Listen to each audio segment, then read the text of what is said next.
This module identifies the distinction between strategy, leadership and governance in a bid to determine how these three areas fit together when comprehending humanity in terms of individual and community-based existence. Each lecture draws on ideas developed in a historical context and explains the relationship between strategy, leadership and governance. The introductory lecture renders this explicit, then following lectures deconstruct these areas in a bid to provide fuller understanding through development of the parts. Consequently, the programme provides a lecture regarding strategy, then develops a conceptualization of leadership through theoretical frameworks in terms of democratic, autocratic, transactional and transformational models. Furthermore, the notion of multi-level governance is covered in terms of self through the categorical imperative and wider definitions in terms of social contract, civil constitution and a number of different other areas.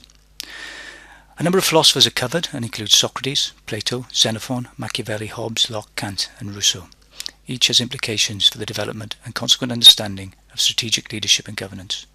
What becomes clear is the intrinsic relationship between these areas in the creation of human socialization, existence and survival. Finally, a number of practical examples are provided regarding the strategy, leadership and governance concepts. Strategy, leadership and governance. This lecture deals with a brief overview of the notions of strategic leadership and governance. From earliest times, these areas have interrelated and incorporated similar definitions. When we look at historical texts, one may discern similarities through a conversation about strategy, leadership and governance in ancient and Enlightenment thinking. Indeed, a relationship exists between the three areas of strategy, leadership and governance that may be best understood in terms of theoretical frameworks and philosophical positions relating to how people act and react in specific situations in relation to the structures and personalities that surround them. Consequently, this lecture will initially overview strategy in the context of leadership and identify different perspectives regarding formulation, emergence and implementation. Different perspectives of strategy, formation and implementation will have been informed by distinct leadership and governance procedures. The second part of the lecture outlines a number of leadership theories and ideas relating to governance. Strategy. The social environment is dynamic and organisational strategies must evolve or suffer extinction. Social turbulence forces choices and successful strategies emerge in response to environmental turbulence. The role of leaders is to fit strategies as best as possible to the turbulence of social, political and economic environments. Strategy emerges through a combination of organisational influences. Strategy can be deliberate, but is usually emergent rather than rational and top-down. Overall, the emergent strategy will reflect leaders' perspectives as well as pragmatic compromises between a range of stakeholders. The implications of this approach are that those strategies that are implemented without incorporating organisational stakeholders are likely to be ineffective. Rather than universal, strategy must always be context-bound. For example, an Asian or Middle Eastern strategy may vary from a Western or Eastern European strategy. Or a strategy for a company in one country may not be the same strategy for a similar company in another country. Strategy provides the direction for leadership activity and gives clear objectives and a practical dimension for problem solving. Strategic leadership should enable an organisation to identify, build and deploy resources most effectively in the attainment of its objectives. To achieve this, the following may be deemed necessary. Critical mass of knowledge concerning the organisation, the ability to understand cause and effect, an imagination which will foresee alternative actions and a capability to analyse different consequences, availability of resources beyond one's current needs for investment in the future. However, although there are many frameworks for undertaking strategic analysis, there are no recipes for good strategy. Strategic thinking is about making judgments which then translates into decisions. Judgments are not context-free and neither is strategic decision making. Strategy is about choice, and choice affects outcomes. Good leaders make good judgments. I'd like to think of a couple of questions that I'd like to pose here. What is the relationship between strategy, leadership and making judgments? And to what extent do effective and ineffective strategies have social, political and economic consequences? Please discuss this for the next 10 minutes with your colleagues. Leadership. Socrates argued that the general or business person should be able to perform a set of certain skills if they were to be competent leaders. These incorporated ensuring the right individuals were selected for tasks, rewarding success or the good and punishing failure or the bad, winning the support, respect and goodwill of followers, attaining and building upon gains and advantages, developing allies and persuading helpers, leading by example and depicting an industrious demeanour. Such links with the later understanding and the more generic considerations for strategic leadership identified here. Each relates to the process of influencing actions for ensuring goal attainment and identifies the close relationship between the leader and objectives. Furthermore, they are manifestations of group activity and make explicit the behaviour required and the necessity of a relationship between leaders and followers. Without the latter, the former cannot exist. Indeed, the points identified here extends the idea that strategic leadership only concerns precise expertise in specific situations. For example, e.g., that a person who has never fought in battle and only run a business could command in public affairs. Socrates argued that the good business person will know that victory is profitable and defeat costly. Consequently, as in business, they are likely to be quick to take action that avoids defeat and engage in warfare if the situation provides the opportunity for victory. Pre-industrial revolution, private industry was small, and most renowned leaders pursued military and public careers, and there was a certain snobbery that existed regarding private business. These were usually small and unimportant.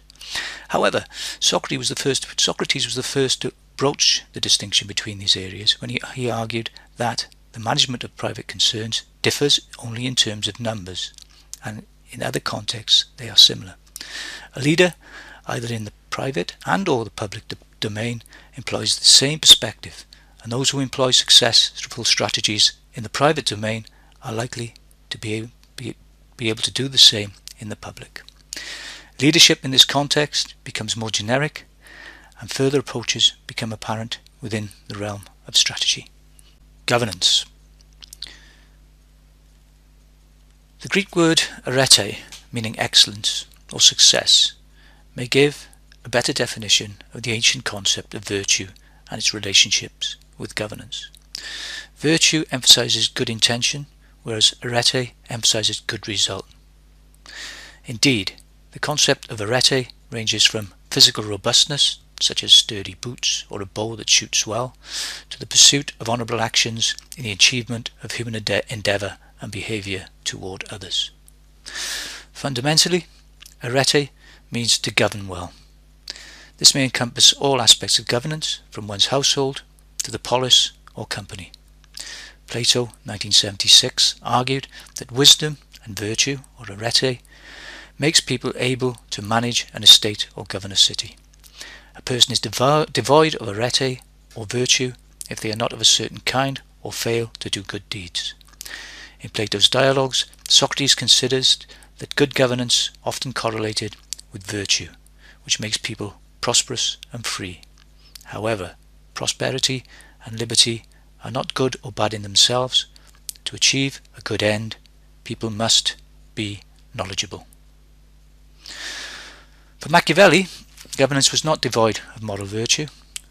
The type of model society required for a community or a corporation is both dependent and subject to the needs of the community, and the highest need for the community or corporation is love of the community or corporation. They come together for their own security and recognize that the perpetuation of this security relies on their loyalty. Kant distinguishes between the public and private elements of law in relation to governance. To adhere to a law in the public domain, one only need to be concerned with judicial obligations. Indeed, civil authorities can coerce individuals to obey the law. However, it is difficult, if not impossible, to legislate or enforce the reasons why a person obeys the law and adheres to a form of governance. This is why the moral basis of governance procedures needs to be accepted by the community or the corporation in general. Only when the perceivable actualities of governance and procedures are identified will a framework be completely accepted and embraced. For Socrates and Plato, virtue was based on rationality, that is, the rule of reason. For Aristotle, it was linked to habituation, education, and balance. Each of these philosophers considers that a guiding principle or education is a necessary part of good governance. Each considers that the virtuous individual and the virtuous community or corporation were intrinsically linked through good governance. Indeed, this understanding forms the basis of later philosophies of Machiavelli and Kant. Machiavelli identified how and why good communities evolve and argues that the reason for their perpetuation is their laws. Good laws indicate good governance, and this makes them rich in virtù.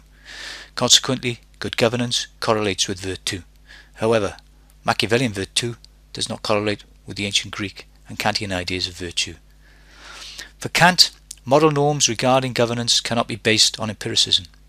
Experience identifies different types of conduct and negates the possibility of constructing an overarching morality or a universal law. Moral standards should never be subject to necessity. They are universal and absolute. In this context, Kant challenges the Machiavellian notion of expedient lying and making false promises. Indeed, Kant argued that each individual has the power of autonomy, consequently each has the right and responsibility to be self-governing, and each person's dignity was inalienable. Treat others as ends, not simply as means. Fundamentally, in order to ensure such, the community corporation requires a just civil constitution or a just framework of governance. This should allow the categorical imperative: good governance creating the good individual and the good community or corporation, and the good community, corporation and individual ensuring good governance. Strategic leadership. Strategy is an ancient Greek term which derived from two ideas. The first relates to the concept of stratos, which involves a large population of individuals or people populating an expanse of land, whether this be permanent in the context of a state or temporarily in the context of an army. Egi or egi is based on the verb to lead, so strategy literally means leading a large population of individuals, whether this be in terms of a military or community context. Around 500 BC, the strategos came to mean leader of the Greek army, which is a term that may be translated as general. In generic terms, this means that an entity or person is applicable to the whole. It is general. However, in a military context, the term general has become the term to denote the leaders of armies. Consequently, a general is accountable to the whole army as well as its individual parts. Initially, strategiosi were elected, an explicit example of governance procedures in relation to leadership. And to become an elected leader was an important element in developing a political career. Strategy, as the means to lead large populations, was closely bound with the ideas of governance, procedures and rules, as well as personal and community ambition. Socrates provided the basis for our understanding of strategic leadership and governance, each of which was explained further by his students Plato and Xenophon. Plato concentrated on issues regarding governance and Xenophon leadership. However, this is a simplistic delineation because each displays a form of strategy and, when examined closely, incorporates similar, if not identical, concerns. Both considered that fundamentally leadership entailed contingency and that people would follow those who know what to do and how objectives may be achieved. Plato described how this may be undertaken in his book The Republic and provided governance in general through the philosopher kings. That is, knowledge of the situation is most important. Consequently, those with the most knowledge of society, community and polis were the philosophers. Hence, they, through an aristocratic rule, would be the best individuals, and they should provide governance procedures and lead. Xenophon considered also that people are more likely to obey or be led by those they consider to be of the best. If sick, they will obey the physician, and if at sea, the pilot. They will lead or will be led by those with knowledge. Indeed, both Plato and Xenophon identified the very essence of Socratic teaching and the emphasis of knowledge for both leadership and governance. Overall, both consider that strategic leadership should not simply benefit the leader, but provide direction and governance for the community in general. No one in a position of rule, insofar as he is a ruler, seeks or orders what is advantageous for himself, but what is advantageous to his subject, that on which he practices his craft. See Plato, The Republic, page 987. Types of leadership theory. There are important theoretical perspectives relating to leadership. These include trait theory, which revolves around the idea that leadership skills and capability are identified through specific traits. Leaders are born. Emergent leadership, on the other hand, considers leadership may be learned. Transformational leadership identifies relations between leadership and followership. Conversely, transactional leadership influences people through rewards and/or punishments. In a democratic context, the function of leadership involves actions that assist the group in the achievement of desired outcomes, while at the same time promotes behaviours that sustain the democratic process. Freedom can be taken from the demos, but also given away cheaply, or taken for granted. Furthermore, followers should also identify how they themselves could function as leaders. Leadership skills should be developed in all those within the demos. The roles should become interchangeable. Autocratic leadership involves independent decisions taken by the leader regarding how tasks will be carried out. In contrast to autocratic leadership, servant leadership requires the leader to serve the group. Are great leaders born or made? For instance, would Oliver Cromwell have become a great leader without the English Civil War? Or Napoleon, a great leader without the French Revolution? Hitler, without the First World War and the Weimar Republic? Nelson Mandela without apartheid? Take these issues into consideration and link great leaders and the situation from which they emanate. Governance. Governance is closely linked with strategic leadership and ethics, as it identifies the relationship between the individual and the community, what type of society. There is a clear relationship for the social contract and levels of leadership, as well as ethical perspectives in society. This leads towards ideas regarding the relationship between individual agency and institutional culture. In the state of nature, people are natural equals. However, the state of nature involves insecurity, because without governance, lawbreakers would not be punished, and/or people may be unfairly punished. Consequently, to ensure security, individuals transfer authority to a sovereign body for protection. This has been labelled a social contract. Such a contract can be entered into at each level of social existence. Furthermore, the relationship can be identified in terms of Kantian categorical imperative or Machiavellian teleology. But what is clear is the relationship between individuals and social structures or procedures of governance. A couple of questions I'd like you to look at before the lectures on governance and Kant, just to get an understanding of the issues that we may develop and discuss during these lectures. Identify examples of self-governance and reflect on times when such was required by yourself. How does this relate to ethical behaviour? And how may governance be achieved in an international context? Or how may governance be achieved in an international context? Governance. Political frameworks usually rely on top-down procedures with limited reference to local and community-based governance, let alone individual governance. Governance can benefit from a two-way decision-making procedure, as well as interaction between levels in terms of learning, exchange of ideas and experiences, and information, especially in relation to the global, European, national and regional levels, because governance needs to support local and subnational or regional policies. Governance involves interaction between international and supranational institutions, the state, civil society, local communities and the individual. Governance involves participation, transparency, accountability, effectiveness, equitability and consensus.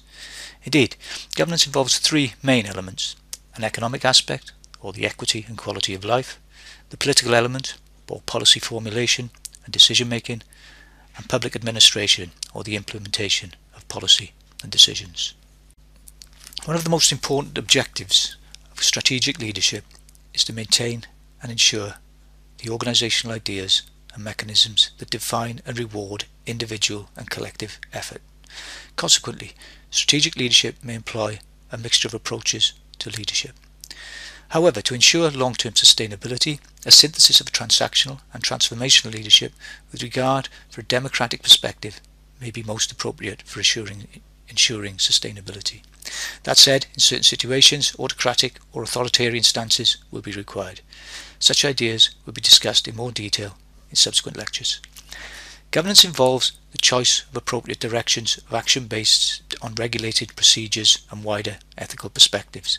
Both strategic leadership and governance involve making informed choices for organisations regarding the rationale for existence, organisational objectives and resource allocation for ensuring these objectives.